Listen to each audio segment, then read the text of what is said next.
नमस्कार। आकाशवाणी देहरादून से प्रस्तुत हैं प्रादेशिक समाचार।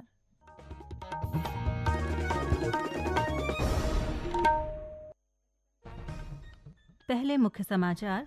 कारगिल विजय दिवस पर मुख्यमंत्री पुष्कर सिंह धामी ने चमोली जिले के कालेश्वर में ECHS और सैनिक विश्राम गृह के निर्माण की घोषणा की। त्रिस्तरीय पंचायत चुनाव के दूसरे चरण के मतदान के लिए चुनाव प्रचार समाप्त हुआ। राज्य के दूरस्थ मतदान केंद्रों के लिए पोलिंग पार्टियों को रवाना किया गया। प्रधानमंत्री नरेंद्र मोदी कल सुबह 11 बजे मन की बात कार्यक्रम के जरिए देश विदेश के लोगों से अपने विचार साझा करेंगे। और मौसम विभाग ने 1 जुलाई तक प्रदेश के अधिकांश जिलों में हल्की से मध्यम बारिश की संभावना जताई है।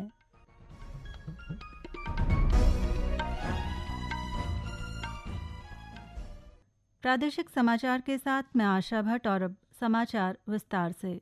कारगिल विजय दिवस पर मुख्यमंत्री पुष्कर सिंह धामी ने देहरादून के गांधी पार्क में शहीद स्मारक पर पुष्प चक्र अर्पित कर कारगिल शहीदों को श्रद्धांजलि दी। इस अवसर पर मुख्यमंत्री ने नैनीताल में सैनिक विश्राम गृह और चमोली जिले के कालेश्वर में ECHS व सैनिक विश्राम गृह के निर्माण की घोषणा की। उन्होंने कहा कि उपनल के माध्यम से पूर्व सैनिकों को रोजगार के लिए विदेश भेजा जाएगा, जिसमें 50% सिविलियन भी होंगे। मुख्यमंत्री ने कहा कि मातृभूमि की रक्षा के लिए अपने प्राण न्यौछावर करने वाले वीर जवानों को देश हमेशा याद रखेगा। मुख्यमंत्री ने कहा कि शहीदों के परिवार के एक सदस्य को सरकारी नौकरी में समायोजित किया जा रहा है और इसके लिए आवेदन करने की अवधि को भी 2 वर्ष से बढ़ाकर 5 वर्ष कर दिया गया है।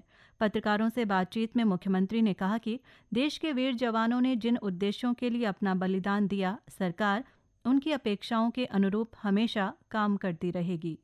ये संकल्प लेते हैं, ये प्रण लेते हैं कि हमारे वीर जवानों ने जिन उद्देश्यों के लिए अपने प्राणों का बलिदान दिया, हम उनकी अपेक्षाओं के अनुरूप हमेशा काम करते रहेंगे, आगे बढ़ते रहेंगे। हमारे जवानों के परिवारों के लिए, पूर्व सैनिकों के कल्याण के लिए, उनके परिजनों के कल्याण के लिए, उनके उत्थान के लिए अनेक काम आज देश के अंदर आदरणीय प्रधानमंत्री नरेंद्र मोदी जी के नेतृत्व में लगातार निर्णय लिए जा रहे हैं। हमारी सरकार भी उत्तराखंड में, क्योंकि उत्तराखंड वैसे भी एक सैनिक बाहुल्य प्रदेश है और लगातार सैनिकों के उत्थान के लिए काम करना हमारा परम कर्तव्य है। आज हमने घोषणा करी है, नैनीताल में और चमोली में ECHS और सैनिक विश्राम गृह बनाए जाएंगे। अन्य भी जो मांगे उनके लिए आएंगी, उसके लिए हम प्रतिबद्ध होकर काम करेंगे, हमारी प्राथमिकता होगी। सैनिक कल्याण मंत्री गणेश जोशी ने कहा, प्रधानमंत्री नरेंद्र मोदी के नेतृत्व में देश की सेनाएं बहुत मजबूत हुई हैं। कारगिल युद्ध में सैकड़ों जवान शहीद हुए, जिसमें उत्तराखंड के 75 जवान शहीद हुए थे। राज्यपाल गुरमीत सिंह ने विजय दिवस के अवसर पर देहरादून के चीड़बाग स्थित शौर्य स्थल में शहीद स्मारक पर पुष्प चक्र अर्पित कर राष्ट्र की रक्षा में अपने प्राणों का बलिदान देने वाले वीर सैनिकों को श्रद्धांजलि अर्पित की। इस अवसर पर राज्यपाल ने कहा कि कारगिल विजय दिवस उन वीर सपूतों के सम्मान का दिन है जिन्होंने मातृभूमि की रक्षा में अपने प्राणों की आहुति दी। उन्होंने कहा कि कारगिल की कठिन और विषम परिस्थितियों में भारतीय सेना ने अदम्य साहस और रणनीतिक कौशल का परिचय देते हुए दुश्मनों को परास्त कर ऐतिहासिक विजय प्राप्त की थी। राज्यपाल ने कहा कि ये दिवस न केवल शौर्य और बलिदान की गाथा को याद करने का अवसर है, बल्कि ये हमें ये भी प्रेरणा देता है कि हम प्रत्येक परिस्थिति के लिए मानसिक और रणनीतिक रूप से सदैव तैयार रहें। इस बीच प्रदेश भर में आज कारगिल विजय दिवस को शौर्य दिवस के रूप में मनाया गया। कारगिल विजय दिवस की 26वीं वर्षगांठ पर सभी जिलों में स्थानीय विधायक, नगर पालिका अध्यक्ष, जिलाधिकारी, वरिष्ठ पुलिस अधीक्षक सहित अन्य अधिकारियों व पूर्व सैनिकों ने कारगिल युद्ध के शहीद वीर जवानों को पुष्प चक्र व श्रद्धा सुमन अर्पित कर श्रद्धांजलि दी। साथ ही राज्य के अनेक स्थानों पर छात्रों ने प्रभात फेरी निकाली, जिसमें अध्यापकों और शिक्षकों ने भाग लिया। इस दौरान स्कूलों में चित्रकला समेत विभिन्न प्रतियोगिताओं का आयोजन भी किया गया। ये समाचार आकाशवाणी के देहरादून केंद्र से प्रसारित किए जा रहे हैं। ताज़ा समाचार के लिए आप हमारे सोशल मीडिया X व Facebook page Akashvani news Uttarakhand को फॉलो कर सकते हैं। साथ ही ये समाचार हमारे YouTube channel Akashvani news Uttarakhand पर भी उपलब्ध हैं। प्रदेश में त्रिस्तरीय पंचायत सामान्य निर्वाचन 2025 के अंतर्गत दूसरे चरण के मतदान के लिए चुनाव प्रचार आज शाम थम गया। इस बीच राज्य निर्वाचन आयोग ने 28 जुलाई को होने वाले मतदान की सभी तैयारियां पूरी कर ली हैं। आयोग ने प्रदेश के दूरस्थ क्षेत्रों के लिए पोलिंग पार्टियों को रवाना कर दिया है। वहीं शेष पोलिंग पार्टियों को कल उनके मतदान केंद्रों के लिए रवाना किया जाएगा। इसी क्रम में उत्तरकाशी जिले के भटवाड़ी ब्लॉक के लिए 6 पोलिंग पार्टियों और चंपावत जिले के चंपावत और बाराकोट विकासखंडों के दूरस्थ मतदान केंद्रों के लिए आज 13 पोलिंग पार्टियों को रवाना किया गया। जिला निर्वाचन अधिकारी मनीष कुमार ने बताया कि शांतिपूर्ण मतदान संपन्न कराने के लिए सभी को आवश्यक दिशा निर्देश दिए गए हैं।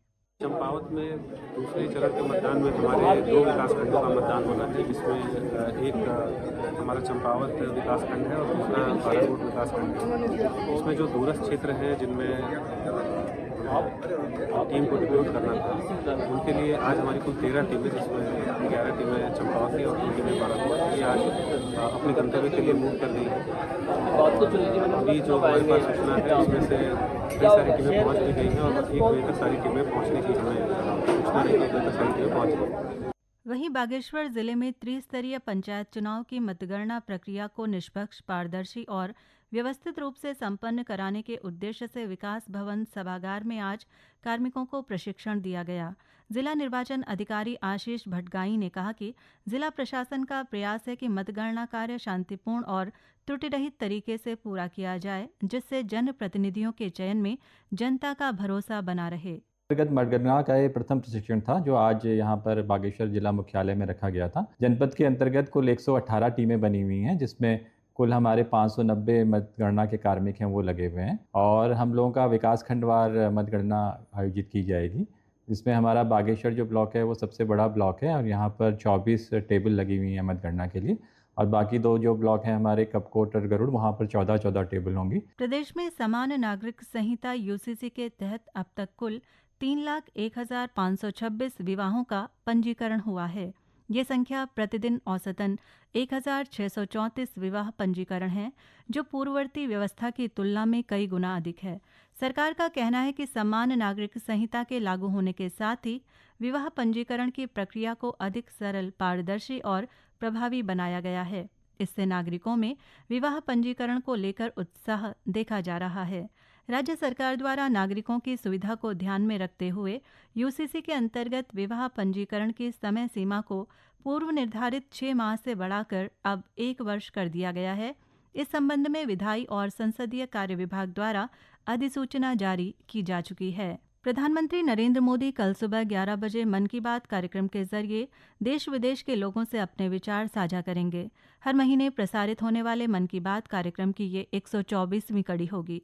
मन की बात कार्यक्रम को आकाशवाणी और दूरदर्शन के सभी चैनलों पर प्रसारित किया जाएगा।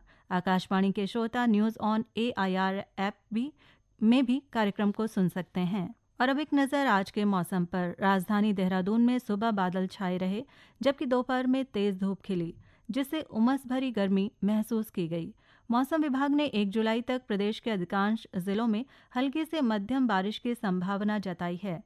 विभाग ने आज देहरादून, उत्तरकाशी, चंपावत और नैनीताल जिलों में बारिश का येलो अलर्ट जारी किया है।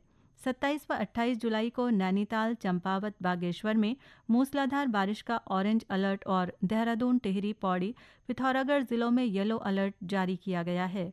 इस दौरान लोगों से अनावश्यक यात्रा से बचने और नदी नालों से दूर रहने का आग्रह किया गया है। साथ ही खराब मौसम की स्थिति में सुरक्षित स्थानों पर रहने की सलाह दी गई है। वहीं कल देर रात मूसलाधार बारिश के कारण रुद्रप्रयाग जिले के गौरीकुंड में भूस्खलन होने से केदारनाथ यात्रा कुछ देर के लिए बाधित रही। हालांकि प्रशासन पूरी सुरक्षा के बीच तीर्थ यात्रियों को भूस्खलन वाले क्षेत्र से सुरक्षित पार करवा रहा है। अंत में मुख्य समाचार एक बार फिर।